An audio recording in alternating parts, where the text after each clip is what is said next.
Shalom, welcome to Gibeon Church.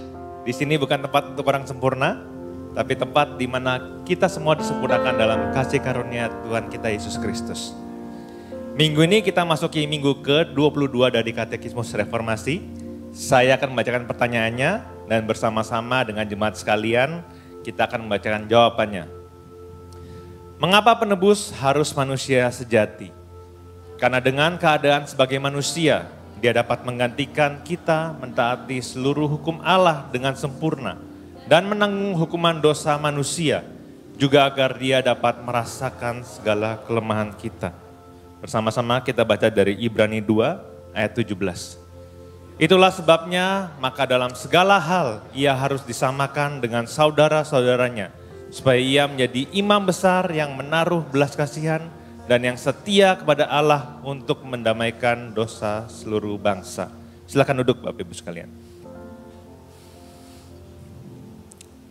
Ada satu kalimat yang mungkin kita sering dengar, atau bahkan mungkin kita kadang-kadang katakan.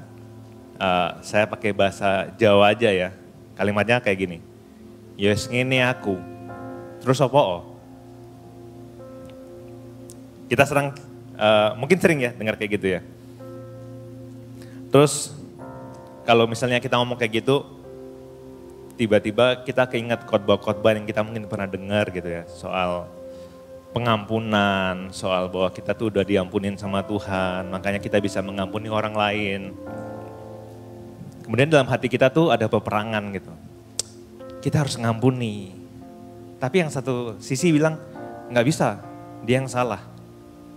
Dia yang harus minta maaf sama aku. Tanpa kita sadari, di dalam hidup kita, dalam hati kita tuh mulai mengkotak-kotakan. Bagian ini perlu bantuan Tuhan. Kalau bagian ini, Tuhan gak usah ikut campur. Tuhan gak usah ikut campur lah, ini kan masalahku, aku lagi gak enak hati sama dia. Tuhan harus tahu lah, Tuhan harus ngerti aku gitu. Tapi kalau misalnya kita mau terobosan, kita perlu Tuhan, kita doa sama Tuhan gitu. Kita gak menyadari bahwa kita tuh sebagai manusia sudah sedemikian rusaknya. Dan kerusakan kita tuh sudah dalam waktu yang sangat lama. Sehingga kita menganggap bahwa ya udah, keadaan beginilah manusia seharusnya, dan manusia itu sebenarnya seperti ini. Yang membuat kita tuh susah dan bahkan tidak mau untuk berubah. Dan tanpa kita sadari juga, kita mendefinisikan manusia tuh sebagai kegagalan, kehancuran, dan ketidaksempurnaan. Tapi kalau kita mendefinisikan manusia seperti itu, bagaimana dengan Yesus?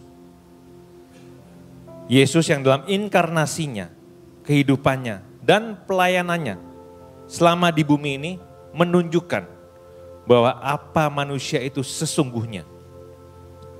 Seperti saat Adam pertama yang diciptakan oleh Tuhan segambar dan serupa dengan Allah. Namun kemudian rusak akibat dosa dan kejatuhannya. Tertulis di Roma 5, karena dosa dari manusia pertama yaitu Adam, maka melalui dosanya masuklah kematian ke dalam dunia. Tetapi kabar baiknya datang Adam kedua, Adam terakhir, Adam yang sesungguhnya, yaitu Kristus sendiri. Kristus membayar seluruh hutang dosa kita kepada Allah, taat kepada perintah Allah. Kristus juga memberikan kepada Allah ketaatan yang kita tidak bisa. Bahkan kita tidak mau untuk berikan. Kristus menjadi manusia yang sama seperti kita. Artinya dia juga mengenakan natur kita sebagai manusia. Tetapi dengan natur manusia tersebut, Kristus menunjukkan apa sebenarnya dan bagaimana seharusnya manusia itu. Yaitu benar di hadapan Allah, taat kepada Allah, percaya sepenuhnya kepada Allah, menyembah Allah dalam segala hal, dan mengasihi Allah dengan segenap hati. Saat ini saya mengundang kita semua bisa bangkit berdiri. Saya memberikan waktu kepada kita untuk bisa merefleksikan katekismus yang barusan kita dengar, dan bersama-sama kita menyadari bahwa kita manusia yang sampai sekarang masih berbuat dosa, dan meminta bantuan kepada Roh Kudus untuk terus mengingatkan dan menyadarkan kita bahwa kita sudah memiliki identitas yang baru di dalam Kristus. Kita dibenarkan karena Kristus telah menggantikan tempat kita untuk membayar semua dosa kita. Tuhan, kami mengakui bahwa dalam kehidupan kami, Tuhan, kami masih sering berbuat dosa. Karena kami mengalami kerusakan yang begitu lama dan begitu rusak, Tuhan. Sehingga tanpa kami sadari, kami mendefinisikan bahwa memang seharusnya kami hidup seperti ini. Tapi kami mengucap syukur buat Kristus yang telah menunjukkan bagaimana manusia itu seharusnya percaya kepada Allah, selalu berpengharapan kepada Allah, dan selalu mau terus dibentuk setiap hari untuk semakin serupa dengan gambar Allah. Roh Kudus, bantu kami dalam kehidupan kami sehari-hari ini. Biarlah kami terus mau untuk dirubah setiap hari menjadi serupa dengan pencipta kami. Mengucap syukur hanya dalam nama Yesus kami berdoa. Amin.